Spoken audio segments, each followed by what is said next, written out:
ebefuuse state nga temuli mulamwa temuli butebenkevu nti omuntu yenna right now akola ekikyamu ne batategeera ani yakikoze. Ekyebuuzibwa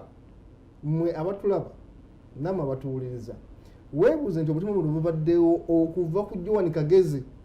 twaba twogera ku butumwa obumanyiddwa obw'amaanyi bannayuganda we batandikira okulaba ne bagamba nti okay kaakati kino kyekiriwo. Omuntu asobola okujja ne booda booda ng'ayina emmundu n'akonkona ku ndabirwamuyo n'ajja emmundu n'akkuba n'atambula n'agenda ng'akkubye n'abantu balaba n'atakwatibwa ate ku mirembe gy'Abakagezi nti tebalina na masks. Naye omuntu oyo ekyewuunyisa nti amasasi ebisonkolo bisigalawo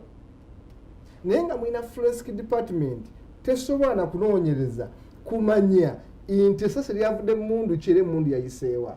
naye nga mugamba nti mulina professional army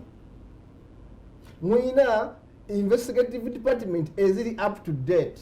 you are Ugandans mulina police ekola nemudde ne mwerimba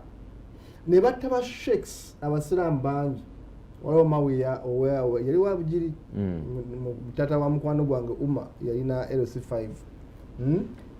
ne batta ba sheikhs so musi babiri si basatu babaganinga down naye nga investigation zitezana kuzireeta wa buvunaanyizibwa kugamba tezigguka eza Uganda naye nga ekyewuunyisa always amasasi ebisosonkole bisigalawo